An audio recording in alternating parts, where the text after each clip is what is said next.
เดี๋ยวขออนุญาตเริ่มเลยดีไหมครับ So with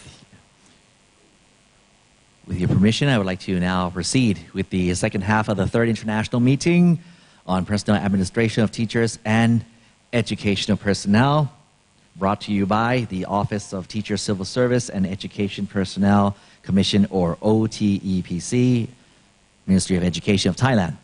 All right, so the first half of this morning, we're very delighted to listen to our keynote speaker from the DGA regarding digital transformation in the public sector, followed by three more teams of delegates from Thailand, Cambodia, and India, respectively. We'll now begin the afternoon session with our delegates from Japan, if you are ready. Ready? Okay, so if you all please welcome Mr. Mitsutoshi Nozaki and Ms. Satoko Kinoshita, please. Good afternoon, everyone. I'm Mitsutoshi Nozaki, representing the Ministry of Education, Culture, Sports, Science, and Technology in Japan. We call ourselves MEX since the name is very long.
Image of the division of roles of our national and prefectural and municipal governments, so the division of national and local governments in our education administration. The point is that the administration and management of teachers and educational personnel are handled not directly by our national government, but they are done under the authority and responsibility of the prefectural and municipal boards of education. So right over here. And we support them by funding them, or we draw guidelines if they are necessary to ensure that children get fair education. But that's the basic structure of our education policy system. And, excuse me. And in addition, I'd like to introduce one typical characteristics of the Japan's education, which is one feature as a background of the issue of teachers working too much these days in Japan. I'll just read up the red part. Teachers in Japan integrally engage in teaching class subjects, student guidance, extracurricular club activities, and others to provide education that takes a holistic approach for developing competency. So in Japan, our teachers don't focus only on the classroom subjects, but other extracurricular activities and so on. And we call this Japanese style education, which is, we appreciate, but is also a background of a serious issue we are tackling right now, which is our teachers' overwork. And excuse us for having such a tiny slide. So the biggest issue we are facing now is in the administration and management of educational personnel is the overwork, which in Japan, this about 3 years ago, and it was also confirmed in this TALIS, the Teaching and Learning International Survey 2018, which was released in June. So compared to the other countries, we work too much. Thus, Japanese teachers recently do not have enough time for their own professional development, including catching up with the ICT technology shift. And for building a sustainable administration system, it is for us time to think twice for worksite reformation. And we take this very seriously. It is believed that this situation can be improved through a digital transformation in our personnel administration management. And I think the numbers are unreadable, but please look at the this slide. This is the basic facts of our education system. That's the provision rate of office use computer for teachers. So we have more than one personal computers for teachers. And this graph shows the connection rate of high-speed internet to be able to make the most of ICT technologies in administrations. It is right now close to 100%, but we believe it's still inadequate and weak. So I said that the personnel administration's responsibility is basically in the prefectural and municipal education boards, but the national government supports them by two main approaches. One is establishing guidelines which demonstrate the standards necessary for schools and schools personnel management. And second is funding. We support $1.66 billion a year for the local governments by collecting tax revenues on behalf of the local governments. So that's the national government support right now. And that's about the educational infrastructure. But we believe that we need to develop knowledge to effectively use them. So I would like to present two major movements we promote as a nation, which actual efforts are made by our boards of education in the local governments. Oops. The first one is called, we call Integrated School Management Support System. And a couple private sectors develop their software so that they can be installed in schools and also the boards of education. It's used to streamline the administrative tasks that were previously done manually. The idea is very simple. Please take a look at this right-hand model. It's a simple model of schools' administrative duties. So there are many things to do related to school personnel administrations, but there are parts that overlap, and those are the blue parts. So the idea is simple, but super effective in that this system helps improving efficiency and preventing errors by reducing work that overlap with other work processes. And right there, I noted three main effects in 3 arrows. Well, it says basically the first one is reducing the manual work, thus efficiency. And second one is it makes everything shareable using ICT, so that in education sector, people change a lot, but even if personnel changes, they can just still hold the important information by sharing each other. And the last one is to make the most of the accumulated data. And effects have been seen in several local governments by reducing 100 to 200 hours per year per personnel of working hours, which lead to more time for them to face children or do more lesson studies for necessary education. And as a nation in total, we have reached over 50% of installation rate of this integrated school management support system, but it's still, we have to boost this movement, so we make guidebooks for boards of education who don't have enough financial power or don't have human resources or don't have knowledge to digitalize the school administrative work, by introducing them the advanced efforts or advanced practices already made by very innovative boards of education. And I said two, so the second one, second big movement is working hours management and reform of teachers' awareness by effective use of IC cards. So I would like to present you by introducing one example made in our local government. So the image is this picture on the right-hand side. So the boards of education distributes contactless ID cards to every teachers and education personnel.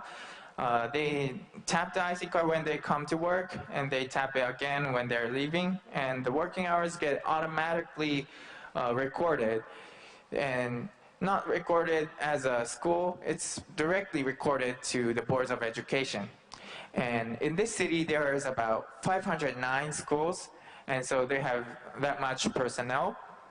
They use those work hours data to analyze by certain attributes such as schools, age, gender, and so on. And they use the result of the analysis as evidence for implementing measures to promote improvement of schools' administrative duties. And then, right here, they inform the analysis results to the schools in districts. And also the principals, they share the data with the principals in each school, so the principals can also analyze the situation of their employees and instruct each school staff based on those facts. So time management is a very effective trigger to promote school business improvement, and to make the most of this effect in an efficient way, ICT technology plays a very important role as seen as such cases.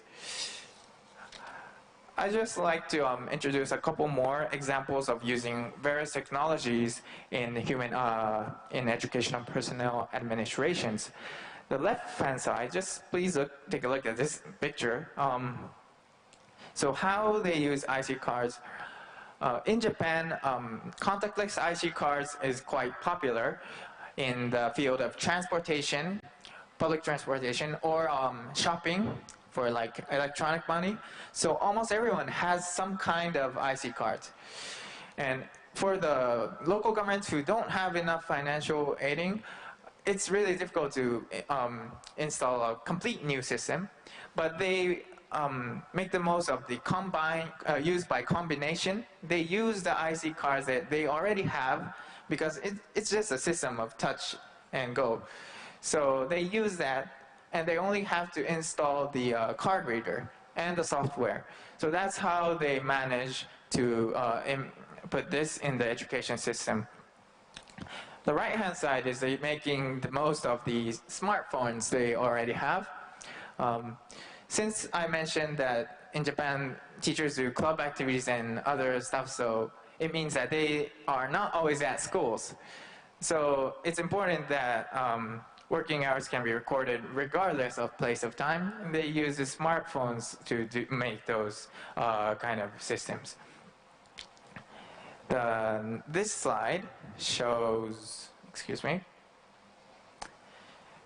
this slide is just a comparison of fiscal 2017 to 2018. There are three factors, and the below up one is the 2017, the down one is 2018.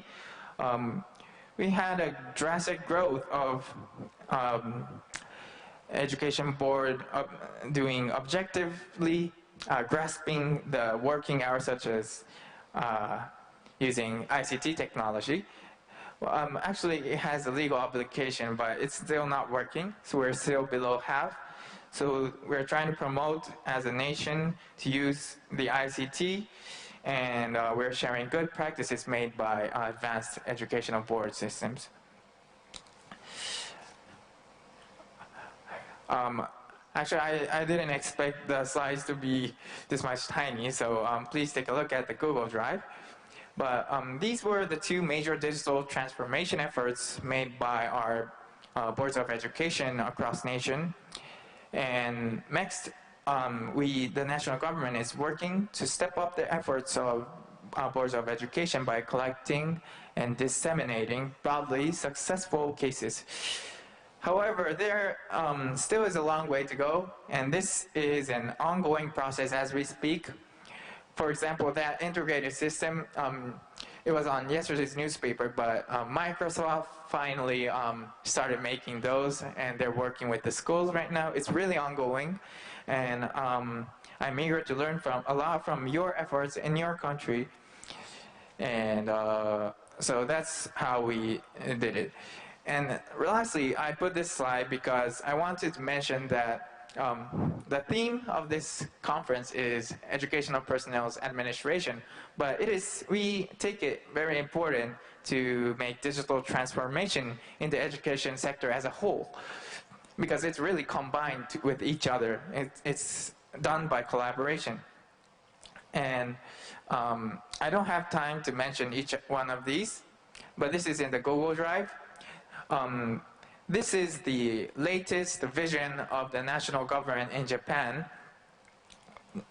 It says it's a policy to use the cutting-edge technology to support learning in a new age. So this is kind of the visionary one. The one I introduced in my presentation is kind of the realistic situation one. And if you're interested, please take a look at our vision. This was released in June this year, and we're really discussing how to implement these into the real systems.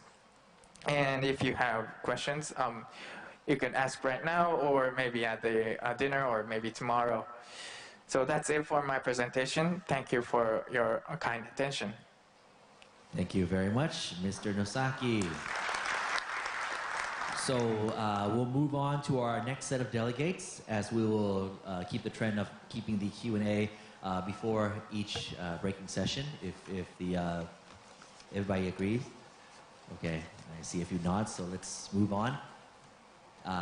Ready, sir?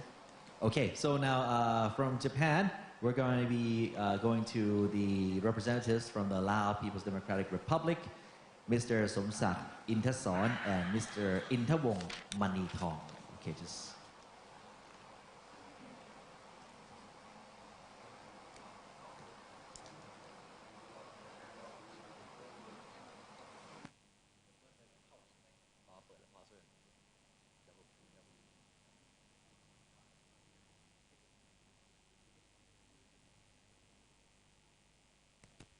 Okay, just sorry for the technical difficulties. No?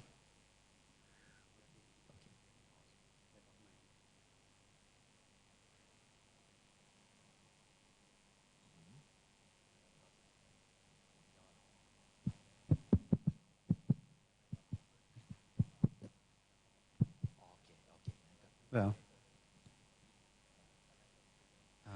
Excellency Secretary General, Madame Usni Thandosawan, we from Laos highly appreciate to invite us joining this event. Good morning, good afternoon, ladies and gentlemen. I, Somsak, and Mr. Intawong will share our experiences on digital transformation. Before going to details, let me introduce Laos. It's a few minutes.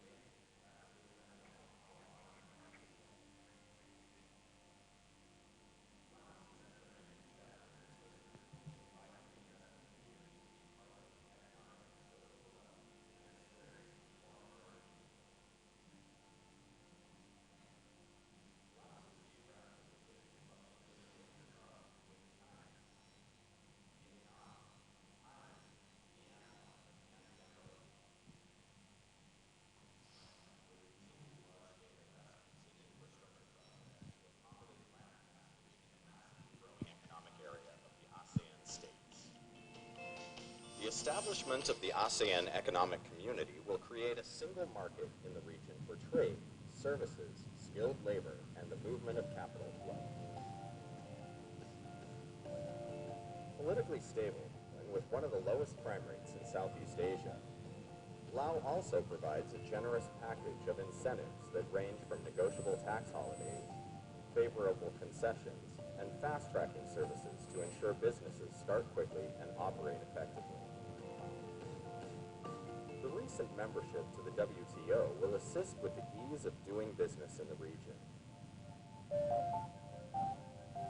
With well-established international schools, high-speed communication networks, strong...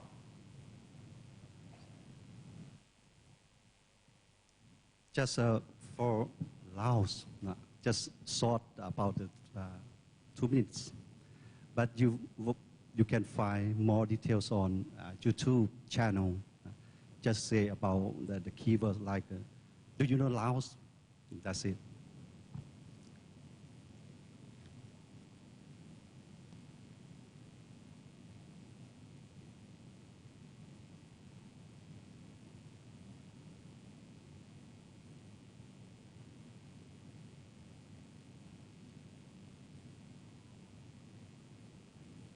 All right. When we're talking about the human resource development, Ministry of Education and Sports is the one of 7 ministry in Laos. But this talk, I will give you 3 points.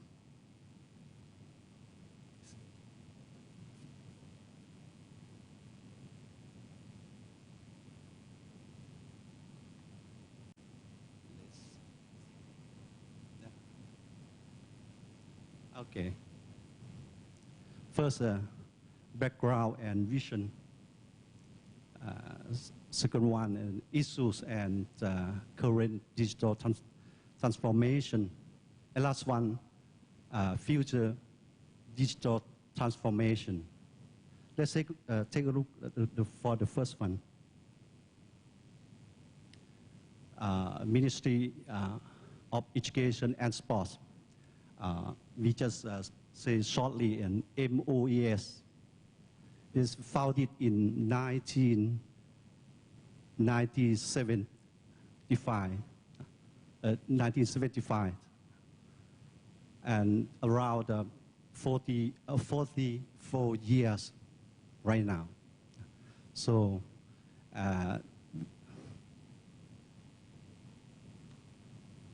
and we have vision to be a guideline for develop the human resource. This Lao government identify education is a core, the human resource development, and promotes genders and initiatives to have accessing education. Laos, we have the 90 ethnic groups. We have different minorities. So, and a lot of people, even you poor or poorless, you can have education, you can go to school, study. If you don't have government pay for you, this is our vision. And we have right now population with 6.5 million.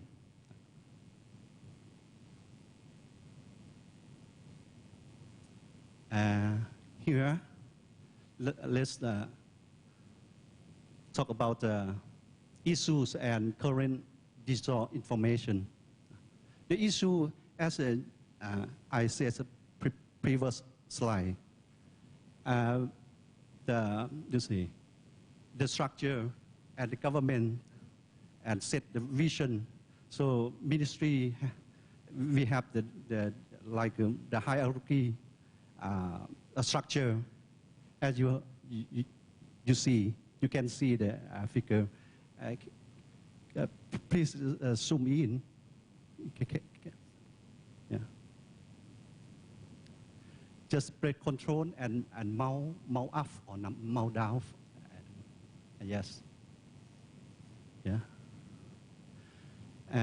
Ministry of Education or MOES consists of departments, 17 departments. As you can see, huh? Okay. Move left a little bit. Okay. Higher education. These are different from maybe from your country. Different. Higher education is the department belong to Ministry of Education, but universities, public university in Laos belong to this department. Different. Maybe in Thailand is separated. That's right. University and the same. Some, but in Laos, 100%, you can move out. You need to belong to me. Yeah, belong to the government. Therefore, the public university. So, and we have, right now, we have 4 universities in Laos. Only a few, compared to your country, very small number. You can count only 4 universities in Laos. Yeah, from north to south, only 4 university. And zoom in, move to the left, please. Yeah.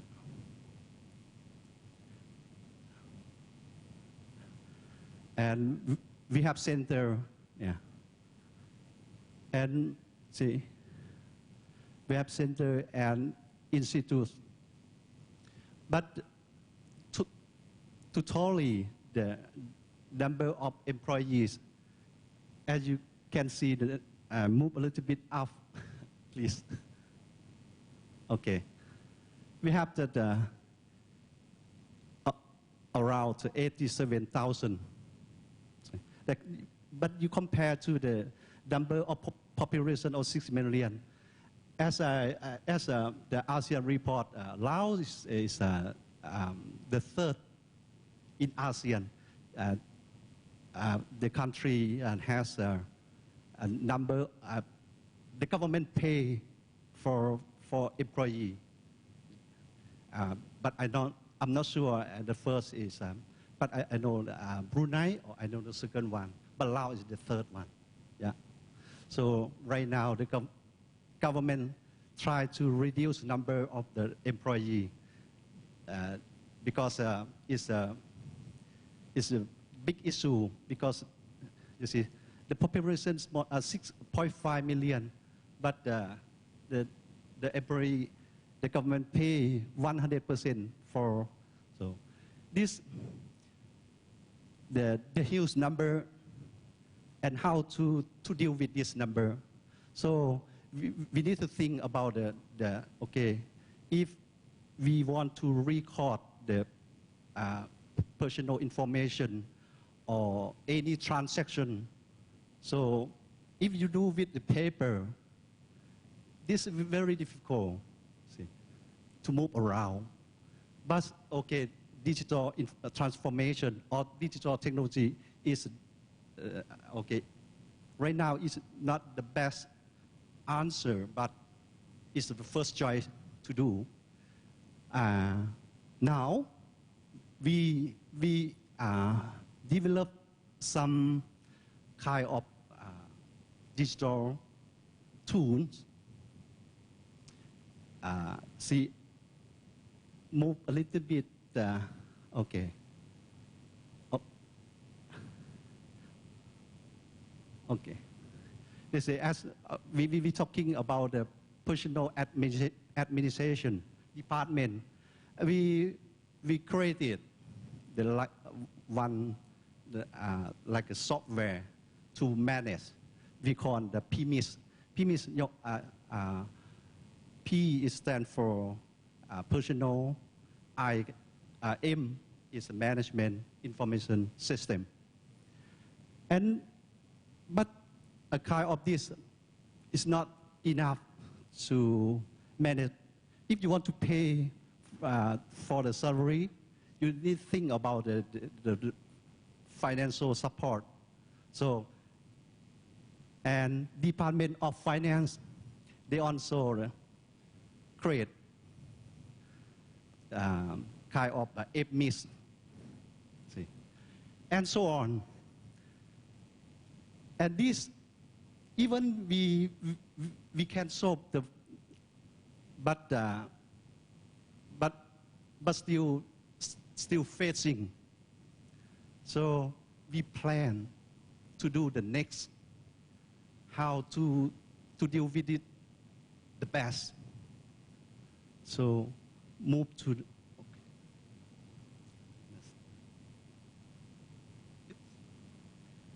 okay. But it's just a little bit zoom out. Yeah. Okay. Okay. This I just summarize with what we have done. Coronary deployment. We deploy the system. We created, as you have seen.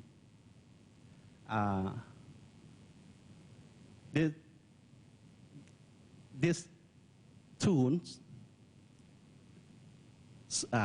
dedicated or separated from each other. And check some online. They can access from the outside Ministry of Education or department from the internet or somewhere. But some cannot. We say standalone. But this we facing if we want to exchange the data. For example, the one person, they can multiple data entry for each the system, you see. So this is make a time consuming processing, because some is online, but some not online. So you cannot share the information to each other. But you can solve within the department or work. But for the whole thing, you cannot do. This is why we're facing now. Even we use digital transformation, but we're still facing. So the idea behind, even we use for communication, we use WhatsApp and Facebook to deal with if you want to announce the meeting or something, the agenda or we use WhatsApp. This it allows, I think, 99% we use. As of even the government not allow as official communication, but no choice right now.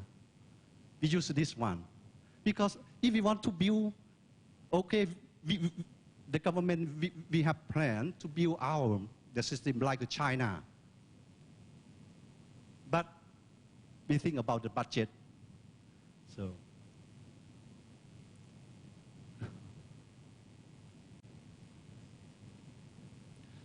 So next future,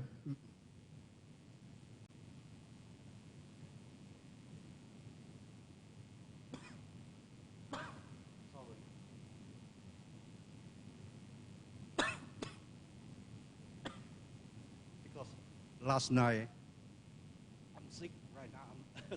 I'm sick.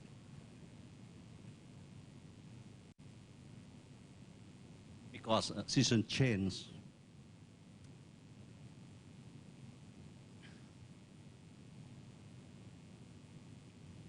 Okay, we are here. For the future,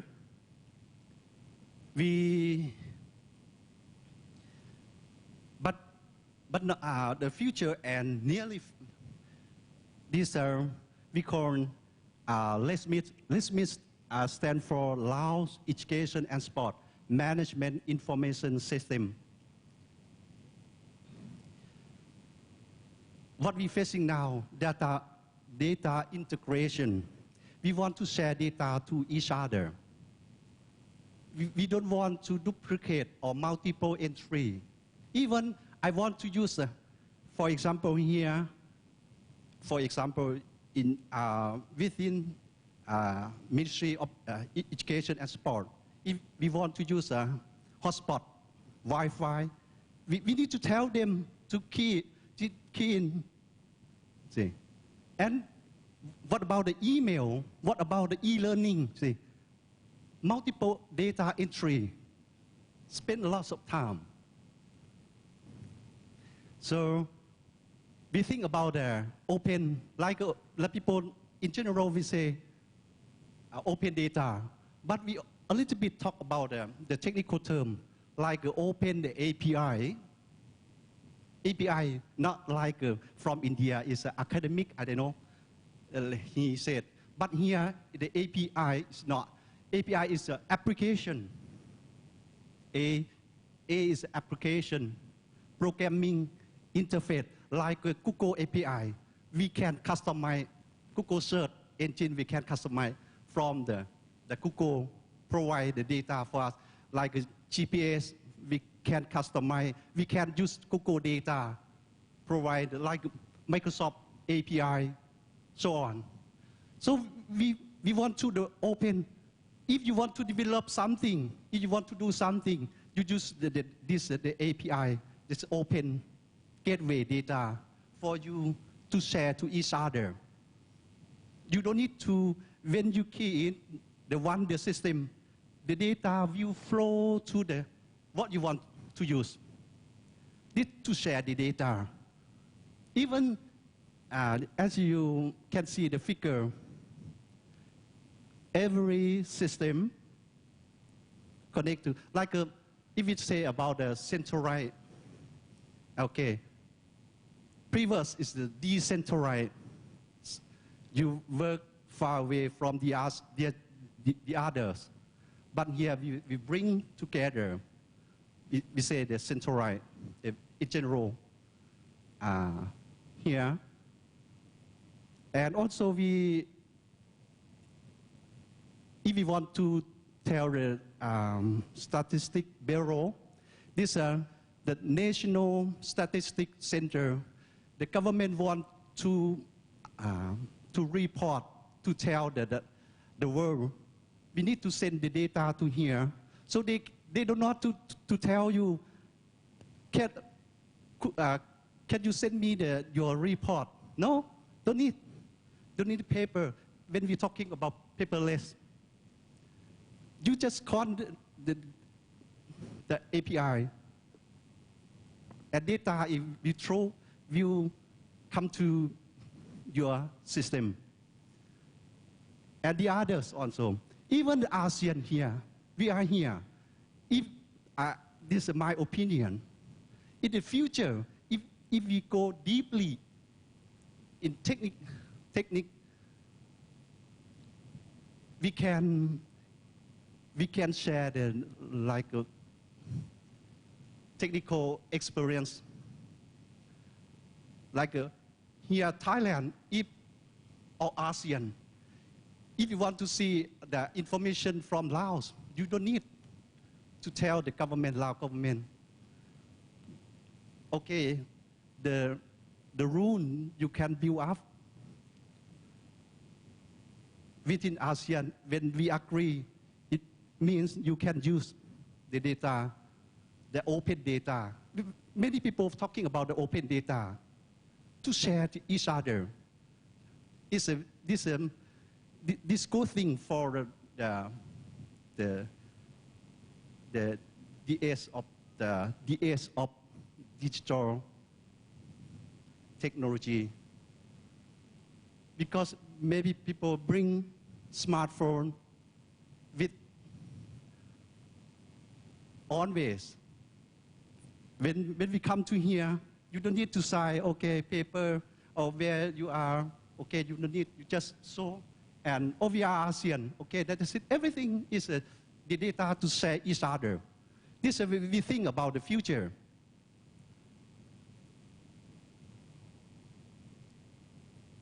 That's my presentation. Thank you for your listening and pay attention. Thank you very much, Mr. Somsak Inason, who is the head of the Department of Faculty of Natural Sciences, National University of Laos. Okay, we're going to move on to our delegates from Malaysia before we enter the Q&A session. So without further ado, I'll pass the mic over to Mr. Hassan Mashroom and Ms. Azila Binti Charani, please.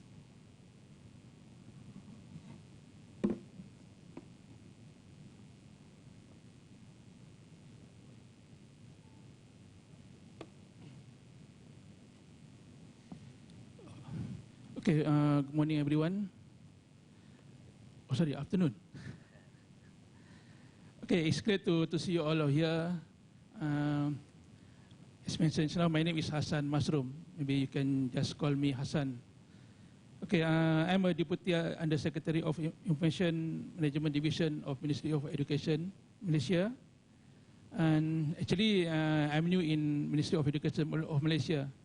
And actually, this is my 5th month to be at MOE, Ministry of Education of Malaysia. And of course, this is the first time attending this meeting, and also first time for me to be here at Bangkok. Thanks for the organizer for making me coming here, and also for my ministry for select me to be here. Okay, today I want to share with you all regarding the integrated application related to our theme of the meeting, teacher management system.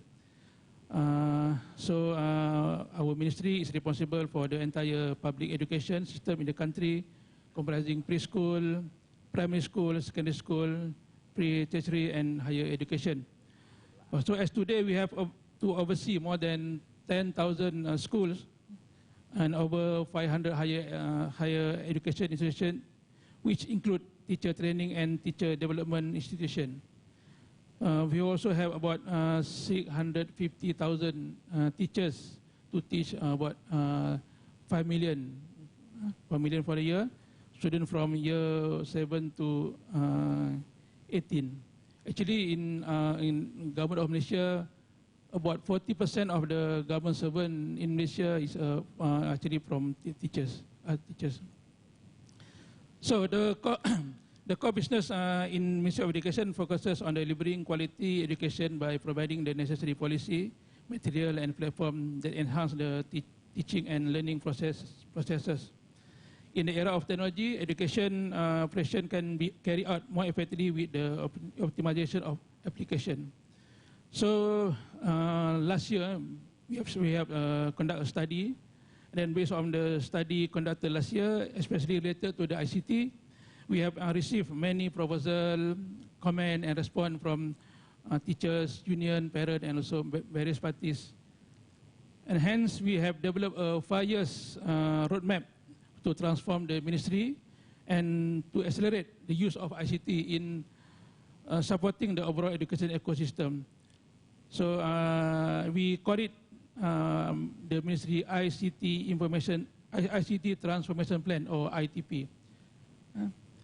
That creates opportunity to embed digital innovation in operating, which will impact both students and educators across various learning institutions under the ministry. So as part of the ministry ITP, the ministry is moving toward seamless education operation. The new application to be commissioned are aimed at moving away from application developed based on the specific division or unit managing. Actually, before this, we have so many applications in administering the teachers from various division, unit or department under the ministry. Some of them maybe just a simple Microsoft Access application base. And then due to lack of awareness and also maybe lack of control, some applications were developed in silos and to support their specific function. That's why we come out this one system. Okay.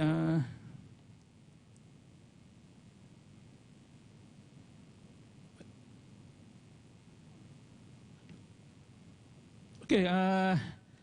This is just an introduction.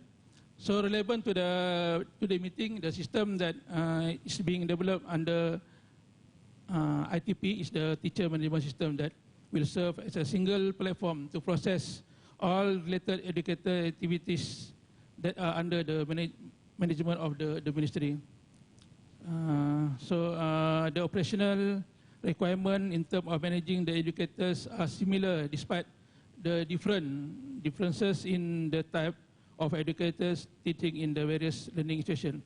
So the system will equip with 7 modules to support educators' core activities, which include admission, placement, performance appraisal, disciplinary and counseling, promotion, transfer, and also the teacher profile. It will be a centralized platform regardless of the different types of learning institutions served. These modules are focused on making the daily tasks of educators simpler, more efficient, and more effective. So the education access of the module in the system through internal staff portal using the enterprise ID. In fact, in Malaysia, every citizen has his own identification number, and this will become the user ID.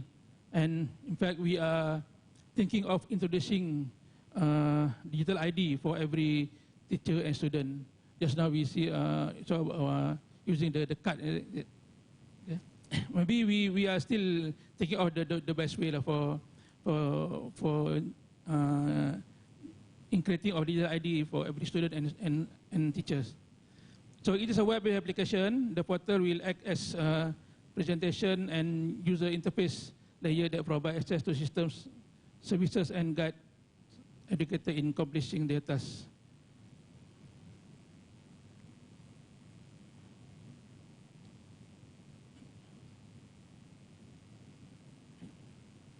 Next. Okay. Sorry. So this is the core functionalities in the system of the teacher management system.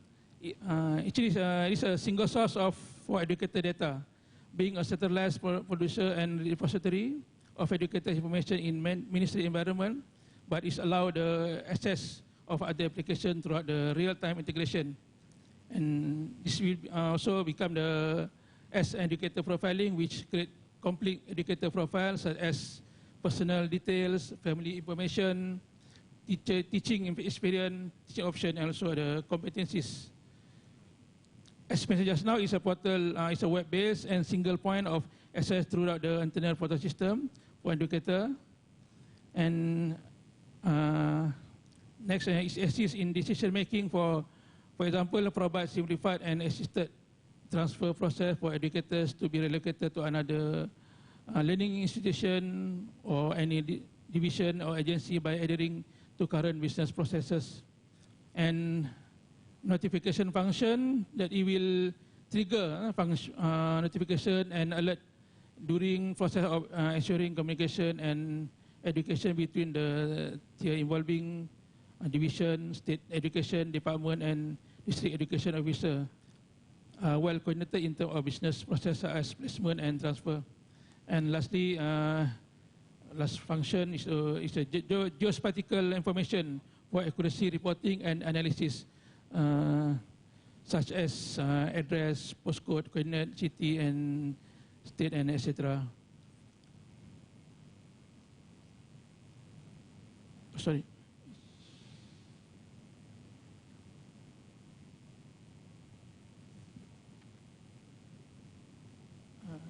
Next.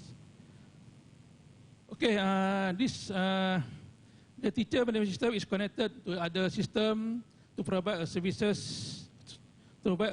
that support the life cycle of an educator. This integration may provide information to other system or receive information from other system to assist in simplifying the process of admission, placement, and others.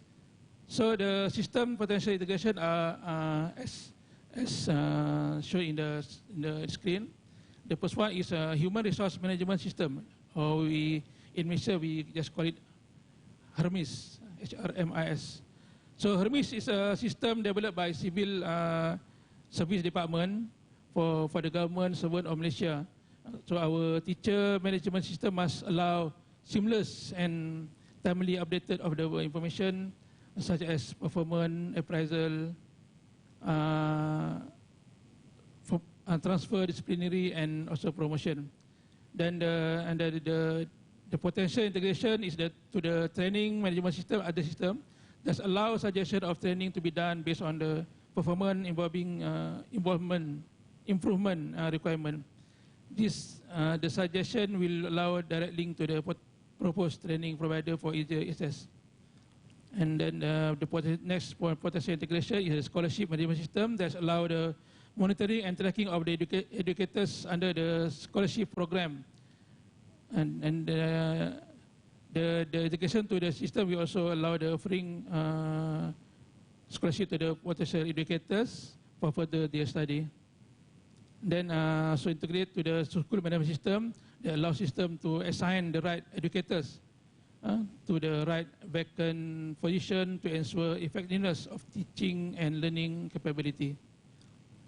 And also integrate to the student management system or examination management system that allow extraction of information regarding student examination result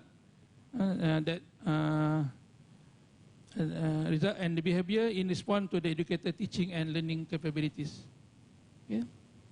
Okay, and for the business analytics, it provides potential reporting capability and pattern analysis on requirement, placement, performance, promotion, and transfer. Then we also have to consider about the external system or other agency integration, especially government agencies like such as police department. You have to share the criminal record. National Registration Department, which they have the detail of citizen whenever someone is born, and also Malaysian Anti-Corruption Commission to cross-check educators' record before any promotion is considered.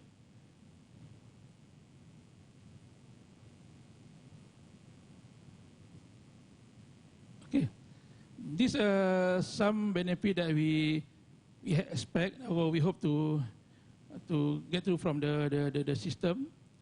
Okay, actually it's a streamlined process inclusive of different level with the involvement of the different division in identifying and executing the process. Since this single core system, we hope for the easy maintenance that support all core activities regarding educators, thus minimizing effort and cost required during maintenance and activities.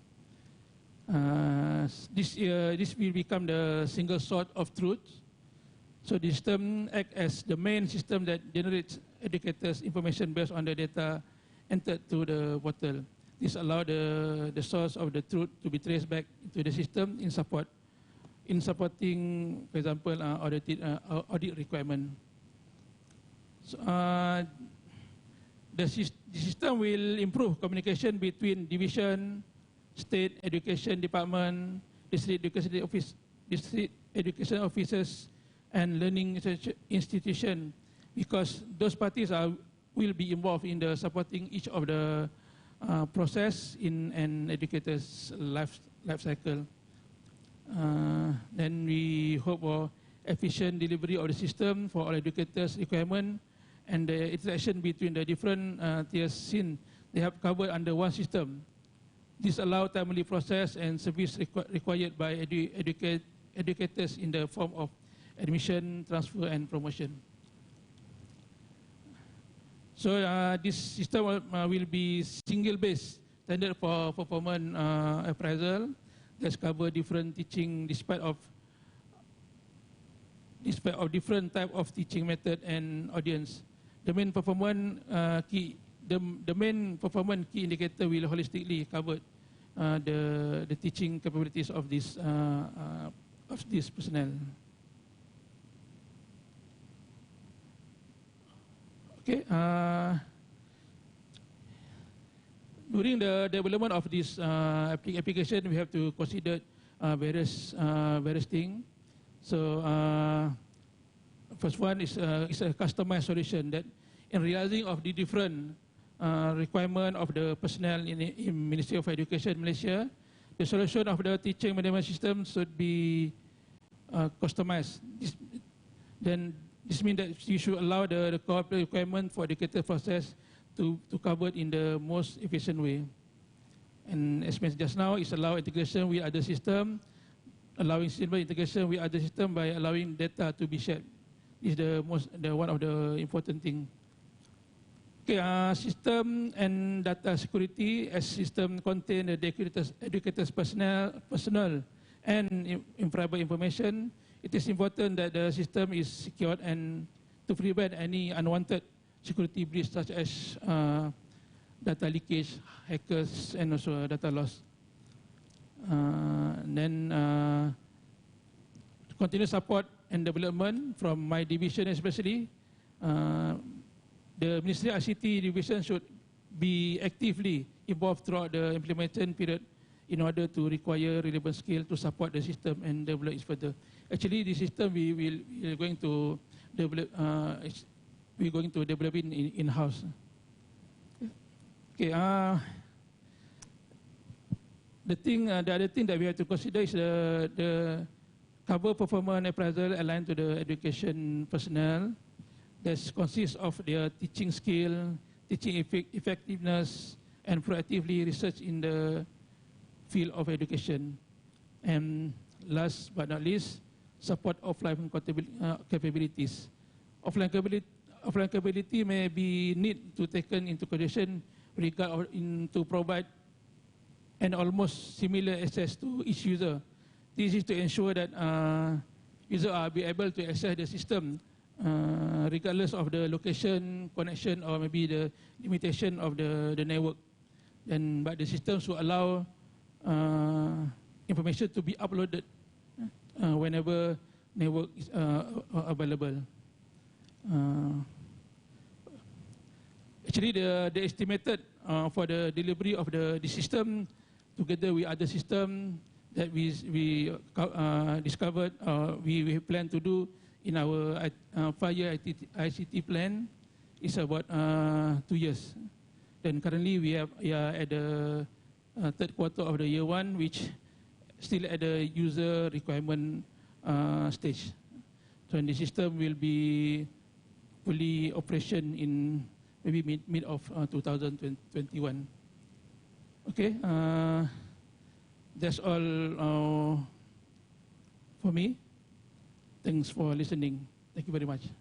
Thank you very much, Mr. Hassan Mashroom. Deputy Undersecretary of Information Management Division, Ministry of Education from Malaysia. Thank you very much, sir.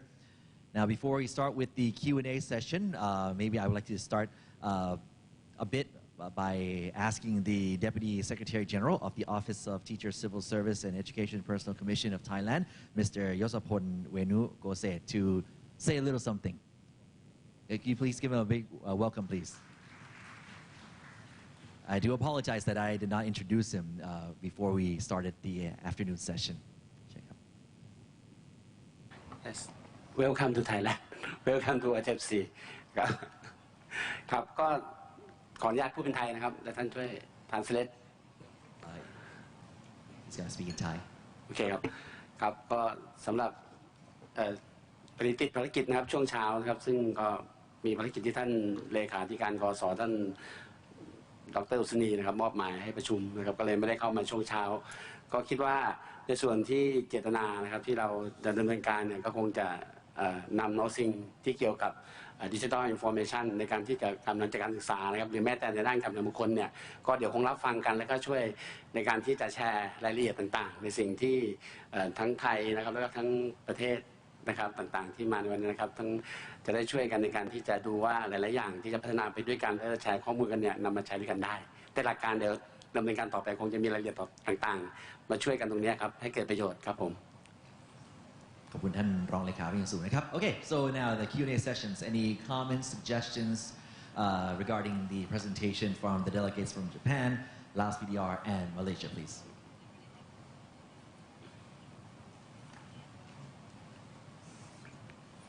For example, how sushi compared to Japan? No, just kidding. Just kidding. ภาษาไทยก็ได้นะครับเชิญเลยครับ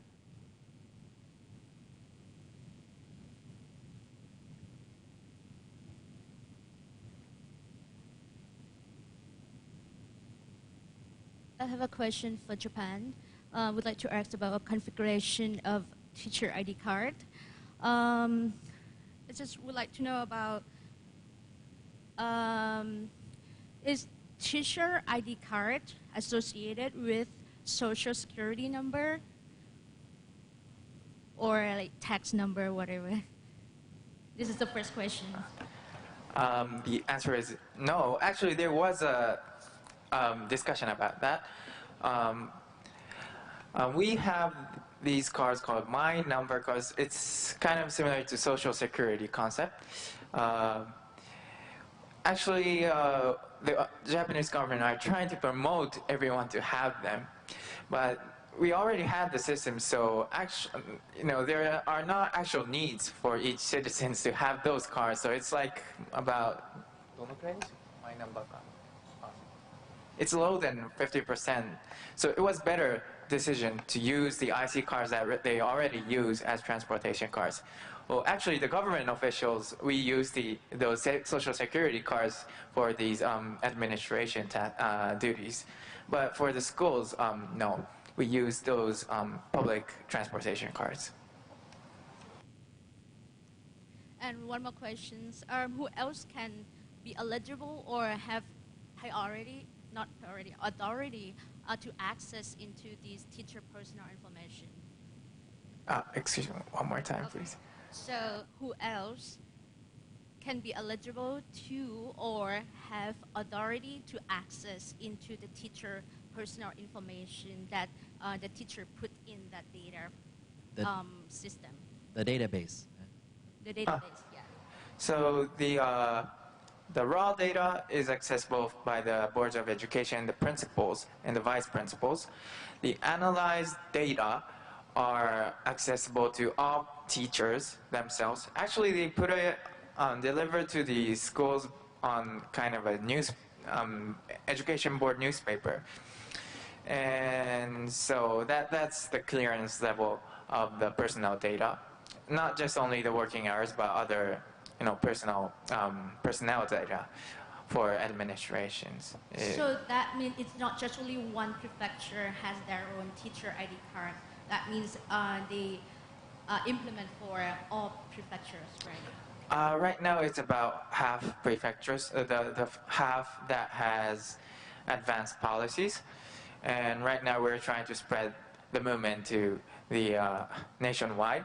Actually, it's combined with change of law, making the local government to objectively grasp how their personnel is working, their personnel data.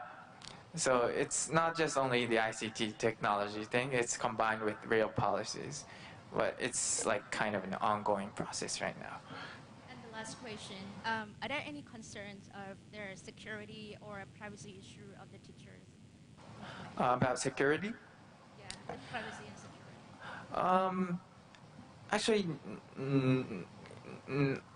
no, because we have guidelines. Well, there is a risk, but we have guidelines for the technology used in the administrations.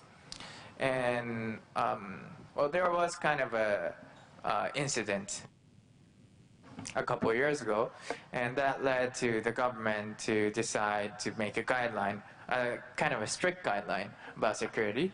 Actually, it's too strict that it stops schools from implementing in installing new technology. So we're gonna revise that, but we take care of that thing, the security, very seriously. So I think so far there is no serious problems about that. Thank you very much. Yes, sir. I have two questions. First to Mr. Nosaki from Japan, and then I'll come back to you. You talked about a new education policy which was announced in June 2018. Could you give a couple of points which are how it's different from the existing policy? What are the key directional changes that you're making in the policy?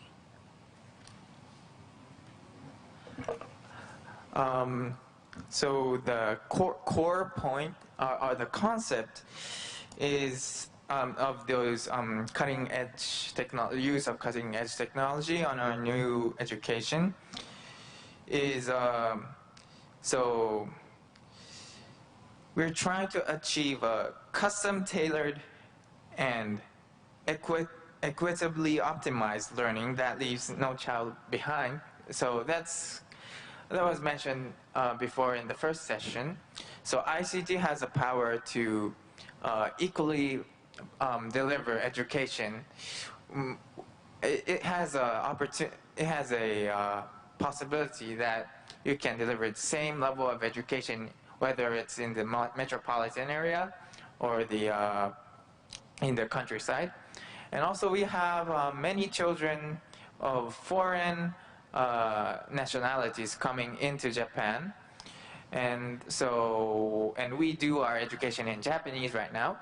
So there are many children who need special support or additional support. And like in the classroom, if there's 30 and one foreign student, it costs a little bit too much to employ one more teacher who are very good at that language to support that kid. By using ICT technologies, changing the concept of the scope of schools to like combined region school of only for the like maybe a new kind of online classroom where you can teach students who come from India. So that's the main concept of making the most of ICT shift, the digital transformation into the education policies. And about the teacher, the role of teachers, we take this seriously. We think that there is a great potential for effective use of those cutting-edge technologies and educational big data using ICTs, but we put it as a point that those technologies should complement and bolster rather than replace teachers' ordinary instructional activities in order to draw out children's potential as much as possible. We're going to draw a kind of guideline. Actually, we're just right in the middle of the discussion what kind of actual installation should be happening in schools, where we decided that we are going to make a decision by the end of next year. And you need educational ICT infrastructure as well.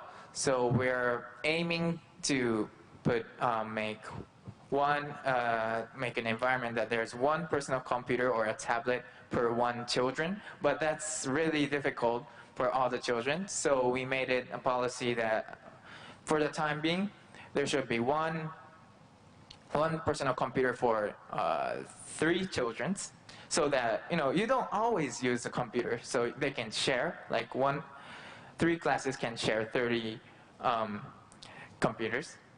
And right now it's the rate at about 1 per 6 or 7 children. So we're trying to boost that by getting budgets so that we can put it into the education money. So it's combined with the soft, how we want to do the education and how we should build the infrastructure at the same time. And the details, actually, they're just right now ongoing discussions. So maybe I can introduce them next year.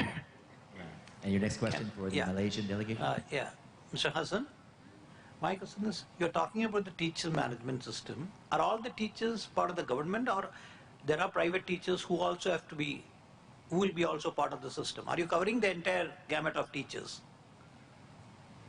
What do we do with private teachers? Okay, right now, we're still in the process of developing a system where we are going to register all the teachers into one system.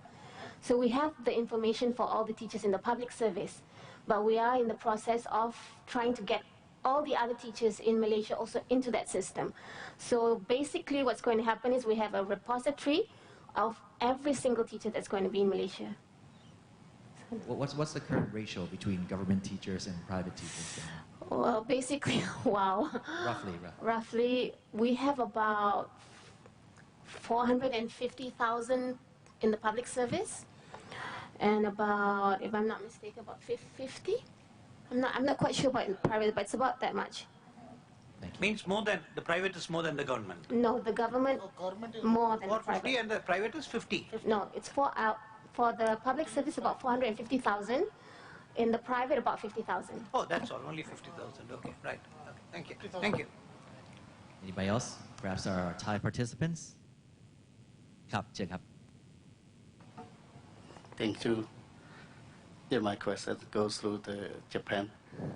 Related to working hour per week, as you mentioned in primary, maybe 54.4 hours per week, and secondary school 56 hours, and high school 38.3 hours.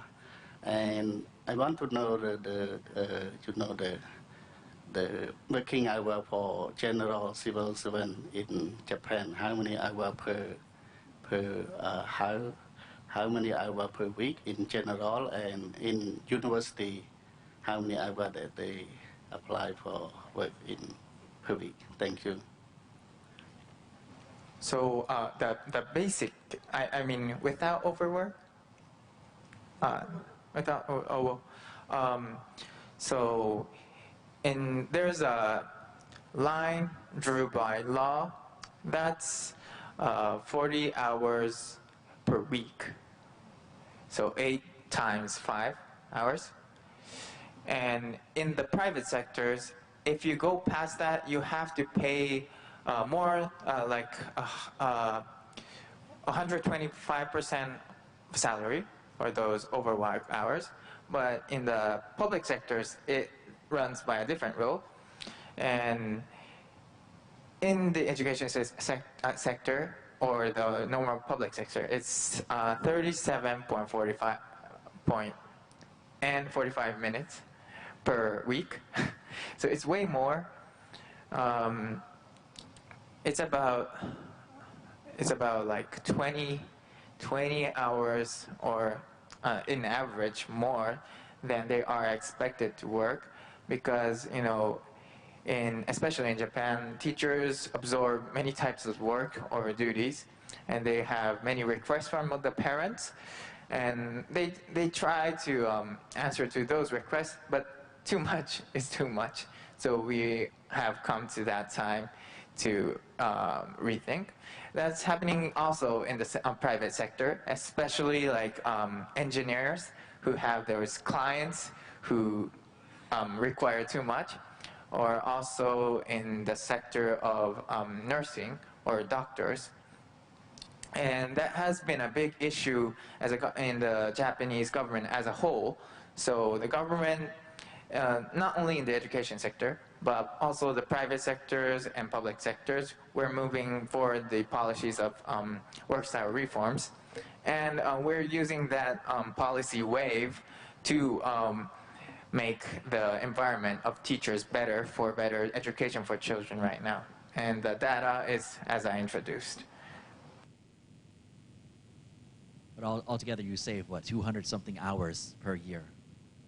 Right? Yeah, so 80. Yeah, well, you know, it's different in the summer break and the working when children are coming to school. So. Right. Any further? Yes, please. Hello. This question is for Japan. What is base university teacher for promotion? Thank you. University diploma? Higher education university teacher for promotion. Excuse me. So, the teachers higher education, or the higher education teachers? Which was? Can we have the question again, please? One more time. Sorry. What is base higher education university teacher for promotion?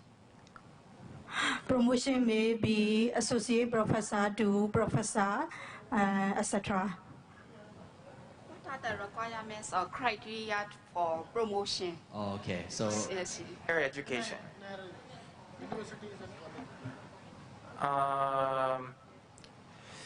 It's, you know, the universities used to be public, but actually it's run by itself from 2001 in Japan. So the decision is, it's the principal's decision. So it's internal. In higher education. But in the primary and secondary, there are, when you promote them, there are several promotion exams to measure the management skills. Not only exams, of course, interviews for if he or she is okay for a vice principal level or principal level. So there's a kind of a criteria for public schools in elementary and secondary schools, but in college it's actually more of a if that post is open or not, if you make professor. So I hope this is some kind of an answer to your questions. But. Was that what you were looking for, ma'am? Yeah. Right? Okay, we're good. Yes, sir. Let me join the conversation, but I quite confused or something about the answer to the question. I don't know what you really asked. You're talking about the promotion for the personnel who teaching in the university, right? Yeah. Right. Yeah, because I think most of university here, we have a sort of kind of academic rank, right? Professor, assistant professor, or something like that. And the assessment system mostly, they have to do some kind of research, and then you present the paper to the board, and then okay, you pass to be the professor. It's sort of like a certification more than promotion, right? Right. I think maybe what the delegates from Myanmar might be regarding is whether the achievements shown in the digital platform is used to calculate and consider whether each teacher gets the promotion. Maybe in that sense, maybe. And here in Thailand, also the teacher, we have some kind of, since there are they have like an academic rank, they have this certification. So the promotion is not just waiting for the guy who up there just gone away and they take the place of that. No, they can grow up by his position and they like a board banding. They can form up to level 1 to level 2 by himself upon his or her performance. Thank you. So in university, I think it's kind of more like it depends on their research project. So not so much digitalized, but in the lower level education, it was used to be paper, but they have the portfolio of what kind of lectures they have, or what kind of ICT classes they have taken through their career development, so that it can be visualized what they have gone through. And they, of course, make the most of those digitally accumulated data. But in the end, the decision is not based on like data. It's people to people, so they interview and then decide whether to promote them or not. I think that pretty much answers your question. So why not we take a 15-minute coffee break and we'll come back into the main conference room, say 3:15. Good?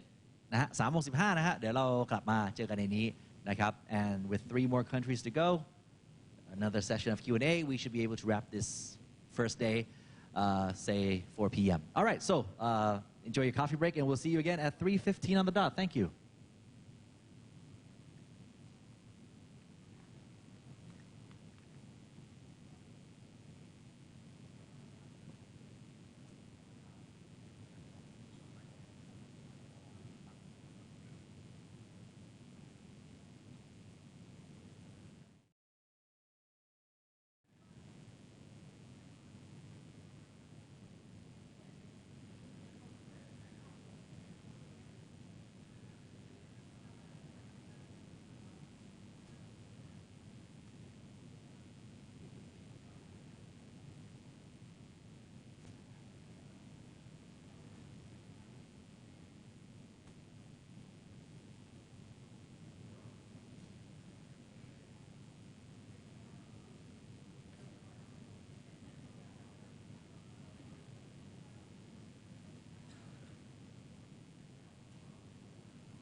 Ladies and gentlemen, it's now 3:17. I would like to invite all delegates to please come back into the main conference room. Thank you. 3:17 นาทีแล้วนะครับไงเดี๋ยวเชิญทุกท่านนะฮะได้ยินเสียงผมแล้วกรุณากลับเข้ามาในห้องประชุมและนั่งที่ได้เลยนะครับขอบคุณมากครับ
Ladies and gentlemen, if you could hear me, please proceed into the main meeting room, please.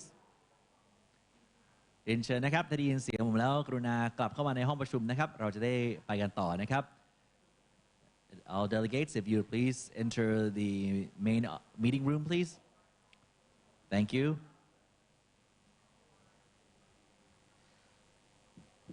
So we have three more delegations from 3 countries to go. Myanmar, the Philippines, and Singapore. We're still kind of on schedule if we're going to end today's session at 4 p.m. on the dot. While the majority of you are already in the main conference room, please allow me to tell you the thoughts and ideas that we would like to share regarding conclusion for Myanmar.